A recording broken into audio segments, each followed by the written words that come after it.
Entonces, en ese ánimo de disminuir la infección, se han utilizado diferentes estrategias. Una de esas es la clorexidina para disminuir el inóculo bacteriano que está en la vagina. Esto con el ánimo de prevenir la corionitis, que la corionitis al menos la que hacemos diagnóstico, es entre el 8 y el 12 por 1000 embarazos, por 1000 recién nacidos vivos, ¿sí? Entonces es muy alta, con todas las complicaciones que pueden generar tanto maternas como fetales. La endometritis postparto se presenta entre un 2 y un 4% de las pacientes que están en el puerperio inmediato. Y no se diga de la sepsis neonatal y los cultivos positivos en el recién nacido. Entonces, en ese ánimo se aplica un medicamento que es la clorexidina, que es una bisbiguanida que tiene efecto antibacteriano y bactericida con el fin de disminuir el inóculo bacteriano. Pero realmente cuando se mira la evidencia, y esa es la otra cosa que nosotros tenemos que mirar siempre, porque es que yo soy epidemiólogo.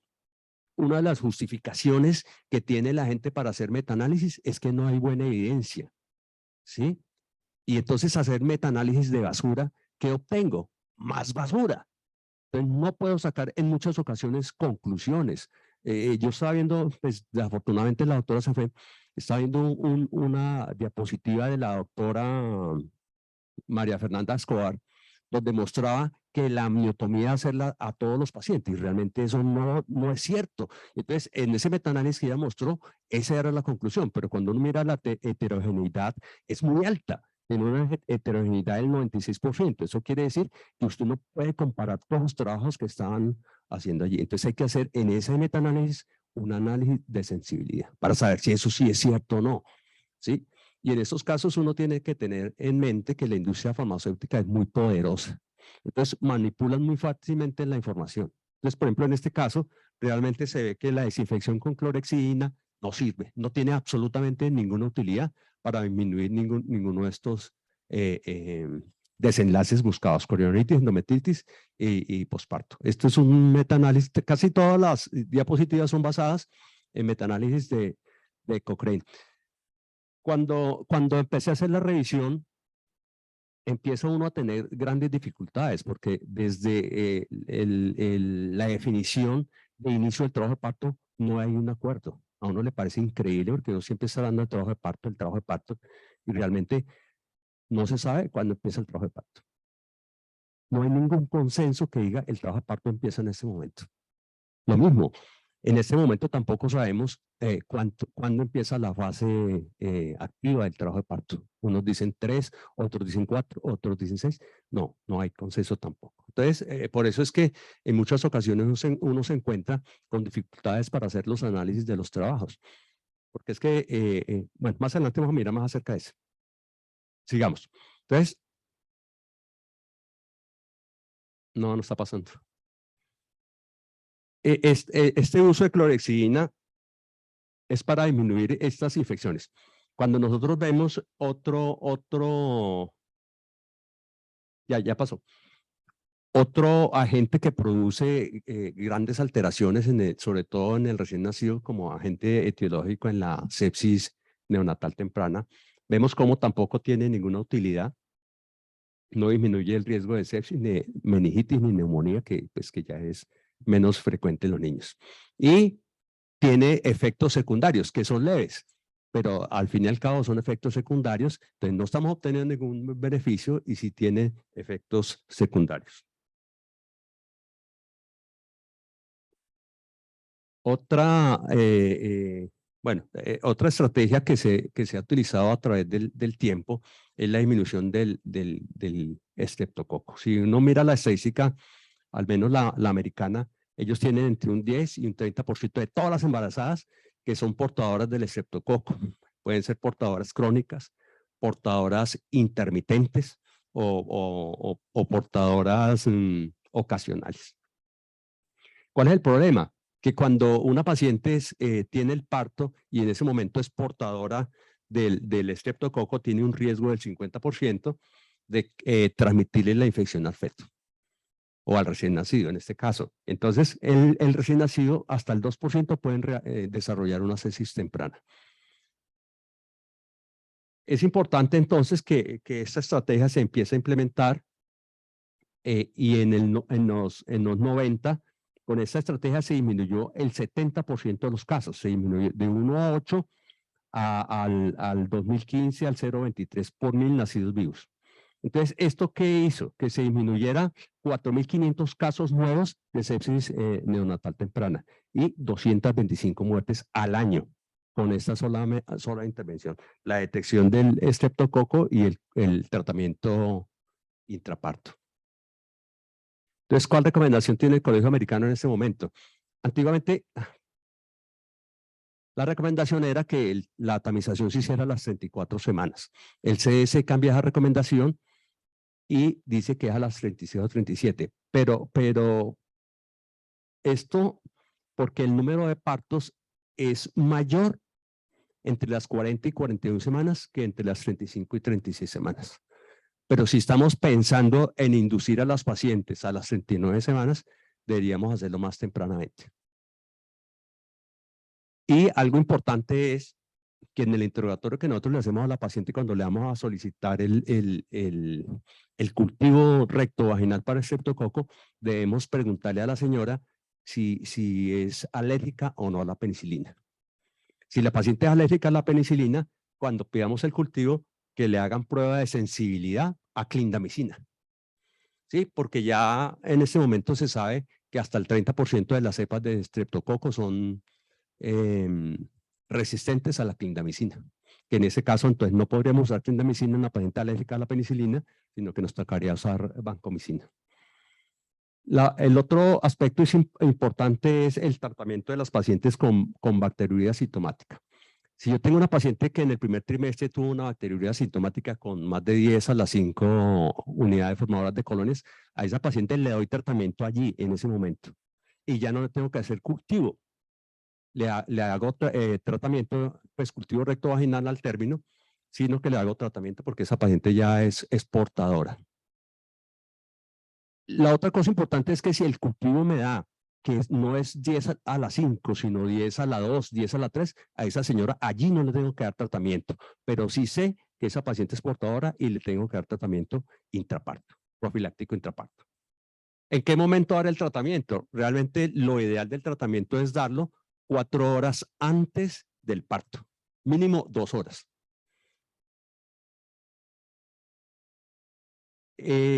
Nosotros vemos, y a pesar de que está en la 3280 y está en la guía de práctica clínica, muchas pacientes que llegan sin cultivo. Entonces, no es darle el tratamiento a todas las pacientes que tienen o que no tienen el cultivo, sino a las pacientes que tienen factores de riesgo. En este caso son pacientes con el antecedente de un recién nacido con la infección, pacientes que tuvieron bacteriuria asintomática en cualquiera de los dos casos que les mencioné anteriormente, pacientes con parto pretérmino, pacientes con ruptura prematura de membranas mayores de 18 horas. No es cualquier ruptura prematura de membranas, tiene que ser mayor de 18 horas o que desarrollan fiebre intraparto. Otra estrategia que se hace y que uno ve frecuentemente es el antibiótico profiláctico en ruptura prematura a término. Todos esos estudios que estoy mostrando son en pacientes de bajo riesgo, ¿sí? En pacientes con embarazo de 37 a 42 semanas. Ya las pacientes de alto riesgo, pues ya entrarían dentro de otros parámetros.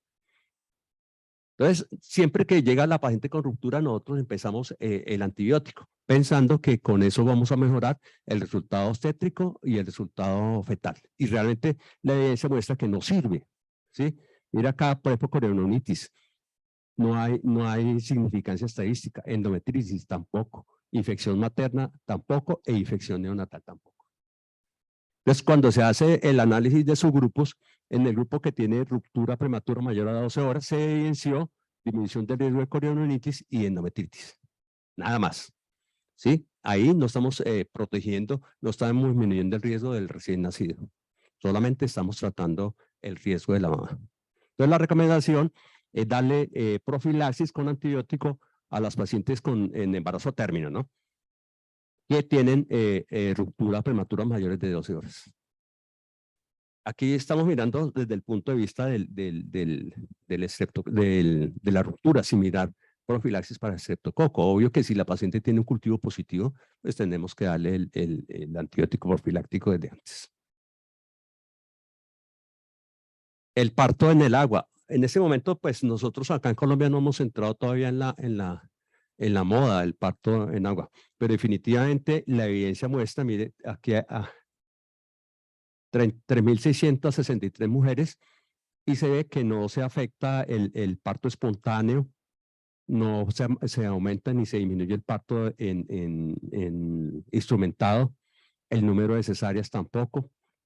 Parece ser que hay un ligero incremento de desgarros, pero pues no es significativo estadísticamente y tampoco se aumenta el número de recién nacidos admitidos en la unidad de cuidado neonatal. El Colegio Americano recomienda o hace la salvedad y dice que si la paciente quiere, pues uno siempre tiene que respetar los derechos de los pacientes. Hay que advertirle que no tiene ninguna utilidad y que al contrario ellos manifiestan temor desde el punto de vista de cómo hacen para esterilizar esas piscinas.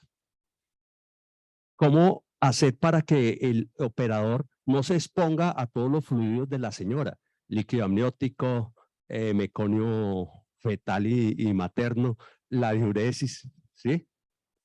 Entonces es difícil y después esterilizar esas piscinas va a ser muy difícil. Y sobre todo que no tiene ningún beneficio, ¿no? Entonces no se recomienda la inmersión en el agua para atención del parto. Con respecto a la ingesta durante el trabajo de parto, siempre yo pienso que nos hemos dejado influenciar de los anestesiólogos, porque ellos tienen el temor del síndrome de Mendelssohn, la broncoaspiración. Realmente el síndrome de Mendelssohn es extremadamente raro. Se presenta en menos de 1 por 1000 gestantes con anestesia general. Incluso las guías europeas de cesárea dicen que el ayuno debería solamente ser 2 horas, no 6, 8 horas como hacen en este medio. Aquí se muestra en esta revisión de Cochrane cómo la ingesta libre de las pacientes no es solamente líquidos, sino puede ingerir sólidos de bajo residuo. Lo que pasa es que en estos artículos es muy difícil no llegar a conclusiones qué tipo de alimento es un sólido de bajo residuo. ¿Sí? Pero lo cierto es que el hecho de que la señora tenga una ingesta de lo que ella quiera comer, disminuye el parto en 16 minutos, con un intervalo de confianza entre 21 y 7 minutos. 15 minutos para uno puede que no sea mucho tiempo, pero para una gestante que tiene actividad uterina puede ser significativo, ¿no? Porque eso es solo otra cosa que tenemos que mirar cuando estemos analizando los estudios. Uno tiene que mirar los resultados finales, ¿sí? Por ejemplo, en hemorragia o en la misma hipertensión, a mí realmente no me interesa que este actúe rápido. A mí me interesa que el resultado final sea igual. Entonces, ese era por ejemplo, en hemorragia, que le decían a uno, no, la carbetocina es mejor. ¿Por qué? Porque es que actúa más rápido. Bueno, y la hemoglobina al final, y la necesidad de transfusión, no, eso sí es igual. Y los costos, vale mucho más la carbetocina. Ese es un ejemplo de las cosas que nosotros tenemos que estar mirando cuando nos están presentando las diferentes estrategias para mejorar el resultado de nuestros pacientes. Entonces, definitivamente, de aquí sale la recomendación que las pacientes deben tener una ingesta libre. En el momento en que las pacientes tienen, por alguna razón, limitada la ingesta, debe tener líquidos. La posición materna durante el primer periodo, o sea, durante el borramiento y la dilatación. Definitivamente, en esta revisión de 25 estudios, se comparan 25.218 mujeres. Y eso es lo que yo les digo a ustedes. Es muy difícil porque se solamente tiene en cuenta posiciones verticales y en decúbito. Entonces, posiciones verticales pueden ser deambulando, de pie, en cuclillas, sentadas. Cuando se comparan con el decúbito. Y el temor con el decúbito es que se alteran las contracciones y no solo eso, sino la comparación a ortocava, ¿no? De todos modos, al hacer las comparaciones, se encuentra que cuando las pacientes están en posiciones erguidas, tienen una fase de borramiento y dilatación menor en 82 minutos, tienen un índice de cesáreas menores, menor requerimiento de analgesia, incluso tiene menor ingreso a la unidad neonatal. Entonces, ¿cuál es la recomendación de acá? Que las pacientes deben deambular, que deben estar en posiciones verticales durante el trabajo de parto. Entonces, otra vez volvemos a lo que hablamos de parto humanizado, porque es que en muchas ocasiones nosotros somos exagerados y entonces dejamos a la señora con el tensiómetro allí todo el tiempo y con la auscultación no intermitente, sino todo el tiempo. Entonces la señora no puede deambular. Eso no es parto humanizado. Y porque es que ya está comprobado que la auscultación continua de la frecuencia cardíaca no me va a mejorar en pacientes de bajo riesgo, ¿no? Ya una paciente con una restricción y en inducción ya es una paciente totalmente diferente. Entonces la recomendación de las pacientes sin analgesia es que pueden deambular. Ya cuando la paciente tiene analgesia, ya se obtuvo el mismo resultado con respecto a todos estos hallazgos en 1161 pacientes. Entonces, en esas pacientes sí, que adopten la posición que les parezca más cómoda. La maniobra de Hamilton. Se trata de cuando la paciente tiene algún grado de dilatación, introducir uno o dos dedos en el cuello y separar las membranas. Que con esto, en teoría, se hace liberación de la decidua y hay liberación de prostaglandinas y de oxitocina. Realmente no se aumenta el número de infecciones, que es una de las preocupaciones. ¿Qué se encuentra? Que hay una mejora o una disminución en la necesidad de inducción. Mejora el inicio del parto espontáneo, menos inducciones, el parto por cesárea no se afecta y las otras alteraciones como la morbilidad o mortalidad materna no están afectadas. Entonces, la maniobra de Hamilton podría ser efectiva para iniciar el trabajo de parto, pero ya cuando la paciente está en trabajo de parto no tiene ninguna utilidad. Con respecto al número de tactos vaginales, la OMS siempre ha recomendado que se hagan con intervalos de 4 horas. Pues estamos hablando nuevamente en pacientes de bajo riesgo y que no tengan una indicación de tactos más frecuentes. Pero definitivamente sí es esto en pacientes con membranas íntegras, ¿no?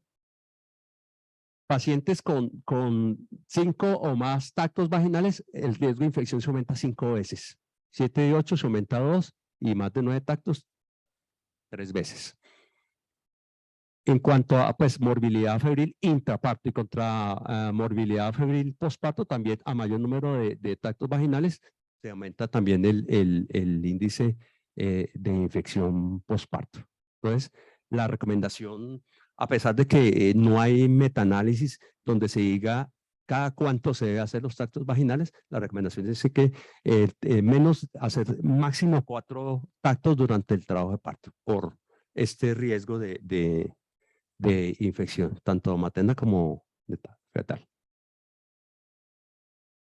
A pesar de que esa recomendación de la OMS es desde, yo creo que desde el 2004, no estoy seguro de ese dato, se hace un estudio y se muestra, pues realmente son poquitas mujeres, en Colombia no hay estudios.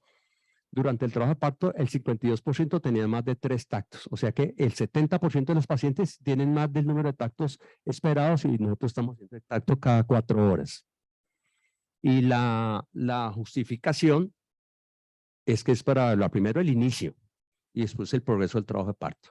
Y esto se ve más frecuente en los sitios donde hay docencia. Con respecto al partograma, estos son cosas que lo dejan a uno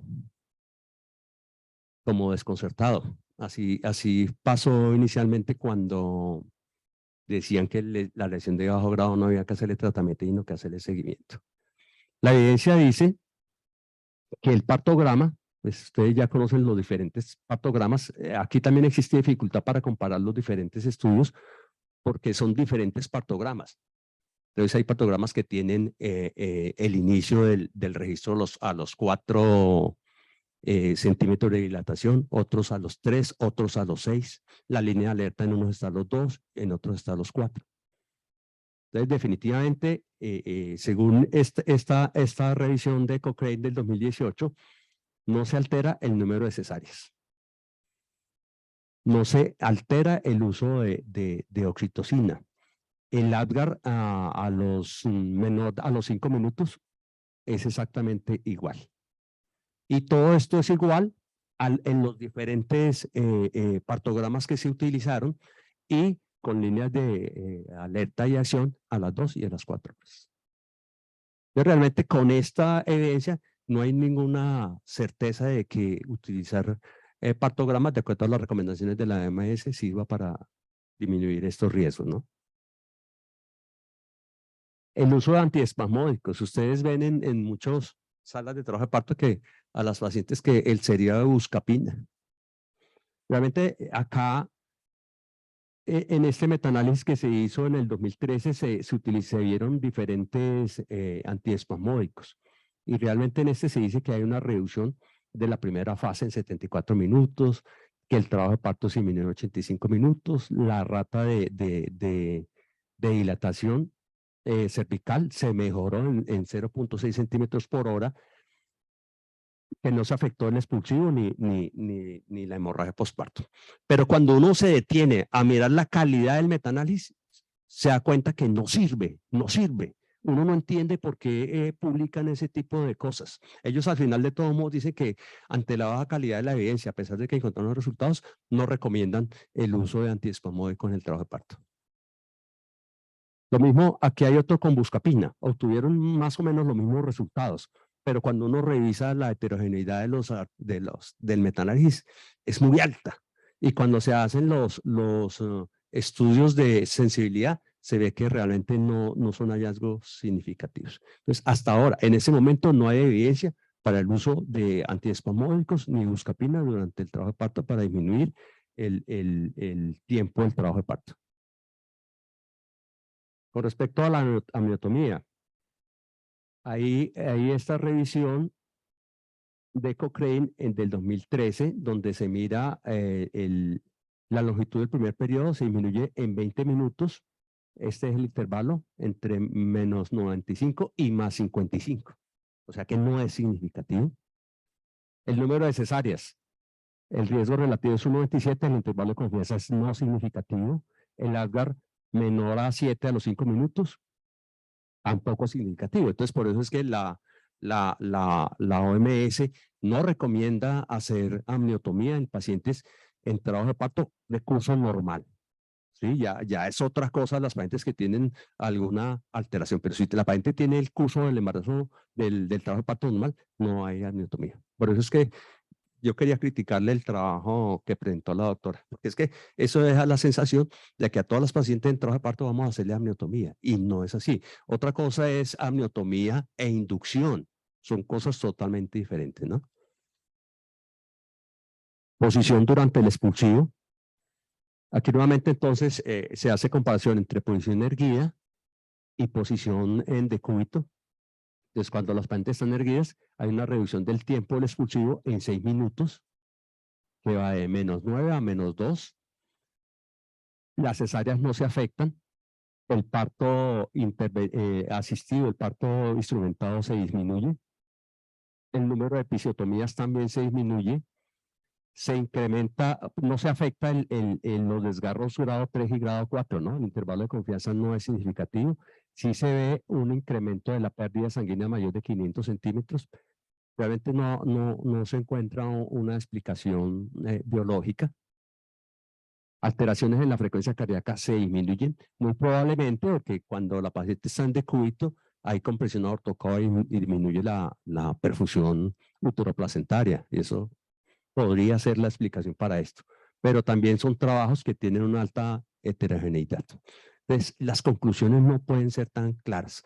De todos modos, la recomendación es que en el momento del expulsivo la paciente adopte la posición que le parezca más cómoda, ¿no? El uso de los estribos. En alguna época se decía que los estribos al hacer que la paciente tuviera las extremidades en flexión, hacía que sí se aumentara la capacidad de la pelvis en el estrecho de salida, pero aumentaba el tono de todos los tejidos blandos de la pelvis. Entonces, que eso hacía que se produjeran más desgarros. Entonces, cuando se compara el uso de estribos contra el uso de no estribos, se ve que el número de desgarros es exactamente lo mismo. O sea, aquí no es desgarro realmente, sino pelvis íntegra, pues sin desgarros. 76% contra 78% con una P que no es significativa. Entonces, realmente no hay diferencia en el uso de estribos o no en las pacientes. Es que uno a veces se siente culpable, sobre todo nuestros servicios que son tan congestionados, uno se siente culpable cuando no alcanza a pasar la paciente a sala de partos y la atiende en la camilla. Realmente no, eso no le va a incrementar el número de desgarro al paciente. Y no se afecta en el resultado de los recién nacidos.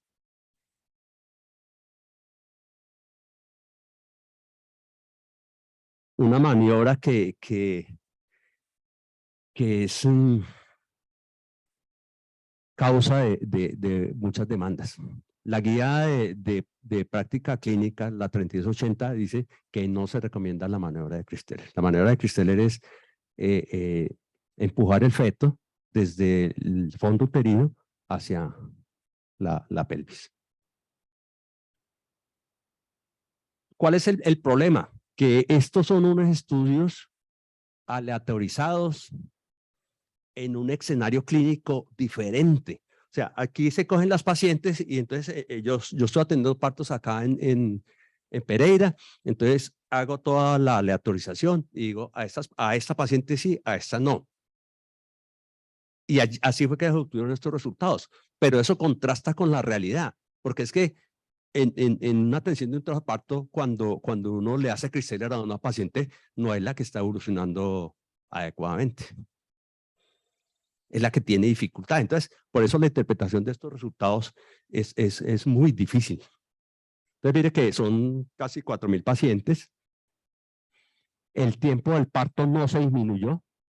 El parto instrumentado se incrementa, pero ustedes ven el intervalo de confianza. Cuando uno tiene un intervalo de confianza tan amplio, puede pasar cualquier cosa. Mire, 0,14 a 79. Quiero decir que el tamaño de la muestra fue muy pequeñito.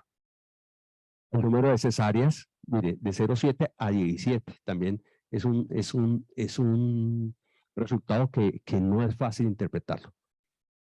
El parto instrumentado no se afectó. El pH del cordón, mire que tampoco se afectó. Hablar menor a los 7 minutos, tampoco se afectó, pero mire el intervalo de confianza. De 0,28 a 71. Quiere decir que el tamaño de la muestra fue muy pequeñito también. Los desgarros cervicales, también el intervalo de confianza es muy amplio. Y en estos no hubo ninguna muerte neonatal. Entonces, realmente uno que se da cuenta que solamente se incrementó el número de desgarros. Pero la cuestión, cuando uno hace estos análisis, es llegar a mirar no solamente la maniobra, sino qué obligó a hacer la maniobra. Entonces, mire que muchas veces uno dice que los estudios aleatorizados, doble ciego, bueno, doble enmascaramiento, no digamos doble ciego, son los mejores. En este caso no, porque estamos comparando maniobras que hacemos en pacientes que no la necesitaban. Entonces, el resultado siempre va a ser, bueno, mire que no tuvieron ninguna muerte neonatal.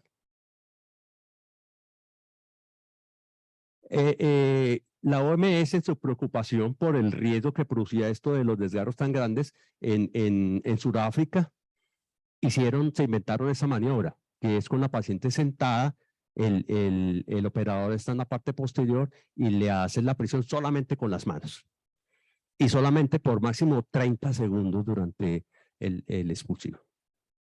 ¿Y qué se ve? Nuevamente los mismos resultados.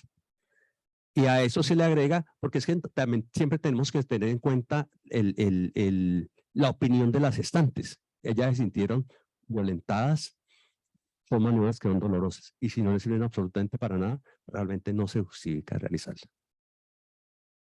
En la búsqueda me encontré este artículo, que realmente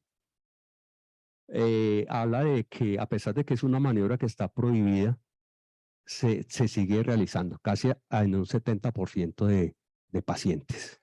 Pues me parece una cifra muy alta. Y me pareció todavía más agresivo lo de las autoras que dicen que se tiene que dar esfuerzo para prevenir esta maniobra innecesaria y potencialmente dañina. Se ve que ellos no atienden partos. Bueno, está la maniobra de Ritgen. Perdón. Esa maniobra entonces consiste con una mano, con la mano dominante, hacer presión hacia atrás y hacia arriba para evitar que el recién nacido produzca el desgarro del perité, y con esta otra mano frenar para que la expulsión de la cabeza sea controlada.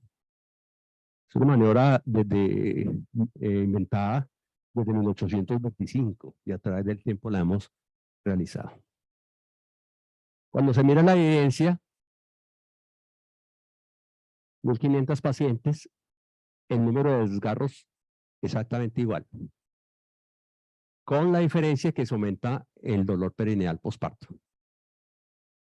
Entonces, nuevamente, es muy difícil uno evaluar una sola maniobra, sobre todo para disminuir un desenlace que depende de muchas otras cosas. Ustedes ven, y esto es una foto de un texto, donde después de que ya salió la cabeza, se baja la cabeza del feto para que salga el hombro anterior y luego se sube para que salga el hombro posterior, y nadie está protegiendo el periné. Entonces, en muchas ocasiones se produce desgarro por el hombro posterior, y ahí que tiene que ver la maniobra de Ritgen. Entonces, mire que no es fácil sacar conclusiones de trabajos así simplemente. Este es otro ensayo donde también se mira ese de Cochrane, donde se mira también los desgarros. Aquí hay 15.000 pacientes y tampoco se ve disminución del número de desgarros vaginales. Las compresas tibias sí disminuyen ve, aquí quedó algo mal. Porque las compresas tibias sí se ve que disminuyen el número de desgarros vaginales. Este es 3, 4. O sea, el número total continúa igual, pero el número de desgarros 3 y 4 sí se disminuye. Aplicar compresas tibias durante el expulsivo. Y lo mismo que el masaje perineal. Bueno, eso es todo lo que traía. Espero que los haya dejado igual que se debe. Realmente la idea es que siempre que nosotros hagamos alguna intervención, nos preguntemos si realmente eso sí tiene algún sustento basado en algo, ¿no? Y no tomar todo el metaanálisis como una verdad absoluta. ¿Por qué? Porque ustedes pueden ver que muchos de esos metaanálisis tienen una heterogeneidad grande. Entonces, uno no puede sacar conclusiones. Lo mismo, cuando el intervalo de confianza no es significativo, no hay una tendencia. Porque es que la gente cuando hace un trabajo, quiere mostrar que lo que él hizo tenía razón. Pero no, uno aporta el conocimiento también mostrando que no tenía razón en lo que dijo. ¿Sí? Entonces, por ejemplo, el intervalo de confianza es de 1 a 1,5. Entonces dice, hay una tendencia a aumentar el riesgo de tal vaina. No, no hay ninguna tendencia. No aumentó el riesgo. ¿Por qué? Porque el intervalo de confianza no le está sustentando lo que él dice. Bueno, no sé si tienen alguna pregunta. Bueno, muchas gracias entonces.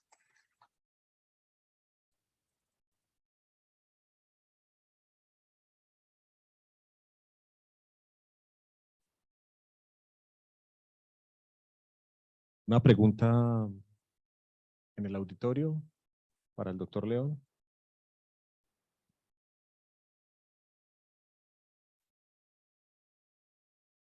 Sí. Gracias, doctor. Una inquietud, doctor León. De pronto se revisó algo sobre esas personas, creo que llaman las dulas, ¿no? Realmente contribuye la presencia de estas personas a disminuir o prevenir malos resultados, ¿no? Sí, realmente el acompañamiento, o sea, de una adulta, o sea, de un familiar, se ve que disminuye, pues mejora todos los resultados. Menor analgesia, menor número de partos instrumentados, menor cesárea. Incluso si no se adula, ¿no? Es que el problema nuevamente es lo mismo. Cuando hay un estudio europeo que hablan de parteras, es una enfermera